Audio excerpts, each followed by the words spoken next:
Assalamualaikum warahmatullahi wabarakatuh. Selamat datang anak-anak, perkenalkan saya Salma Zahida. Pada kesempatan kali ini, saya akan membersamai teman-teman dalam memahami materi mengenai teks laporan hasil observasi.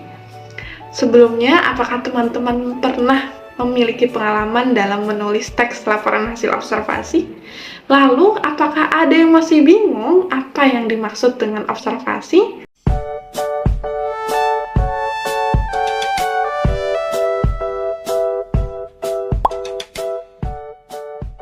Nah, dari gambar di samping ini, apa yang dapat teman-teman simpulkan?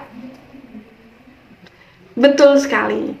Gambar di samping ini adalah gambar dari sosok perempuan yang sedang melakukan pengamatan atau observasi, kemudian dicatat dalam bentuk laporan. Sehingga inilah yang disebut sebagai aktivitas menulis teks laporan hasil observasi. Jadi, teks laporan hasil observasi itu apa sih? Nah, pada dasarnya, laporan menurut KBBI didefinisikan sebagai suatu yang dilaporkan atau diberitakan. Kemudian, observasi ini diartikan sebagai peninjauan secara cermat, mengamati sesuatu secara cermat.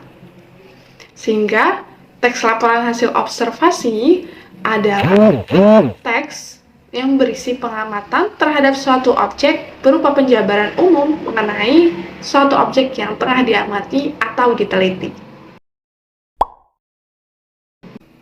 Lalu, apa saja ya ciri-ciri dari teks laporan hasil observasi? Yang pertama, teks laporan hasil observasi haruslah bersifat objektif, teman-teman. Tidak boleh memiliki kecenderungan terhadap objek yang tengah diamati. Yang kedua, teks laporan hasil observasi haruslah berisi data berupa fakta, sehingga apa yang terjadi, apa yang memang diamati haruslah ditulis. Yang ketiga, data dalam teks laporan hasil observasi haruslah dapat dipertanggungjawabkan. Yang keempat, dapat menambah wawasan. Kemudian yang kelima, disusun secara sistematis. Yang keenam, teks laporan hasil observasi haruslah bersifat kekinian atau terbaru. Dan yang terakhir, teks laporan hasil observasi harus ditinjau secara cermat atau teliti. Ya, dari pengertian dan juga ciri-ciri teks laporan hasil observasi, lalu fungsi dari teks laporan hasil observasi apa saja ya? Ya, terdapat 4 fungsi teks laporan hasil observasi.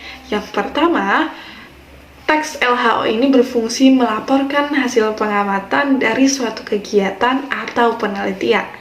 Jadi, ketika teman-teman tengah melakukan penelitian atau pengamatan, teks LHO ini dapat menjadi salah satu hal yang harus dilakukan untuk melaporkan hasil pengamatan.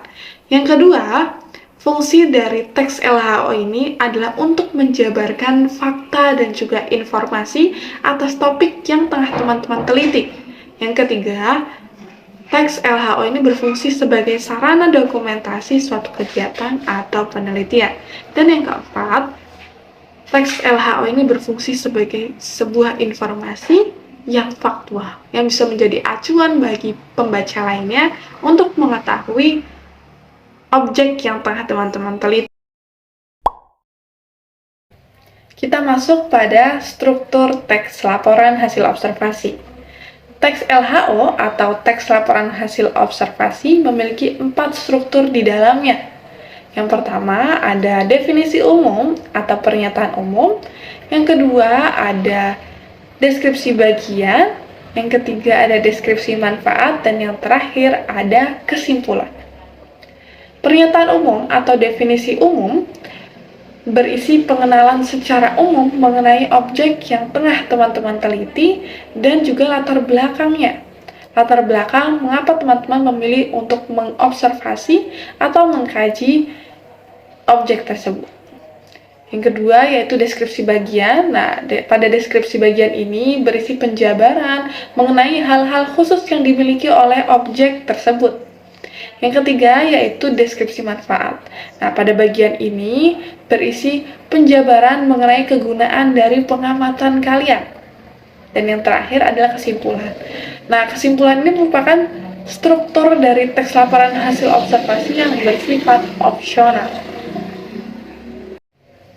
Ya, itu tadi pembelajaran kita mengenai teks laporan hasil observasi. Agar semakin lebih mendalam pemahaman teman-teman mengenai teks LHO, teman-teman bisa mengakses materi melalui tautan berikut ini. Semoga dapat bermanfaat. Mohon maaf atas segala kekurangan. Wassalamualaikum warahmatullahi wabarakatuh.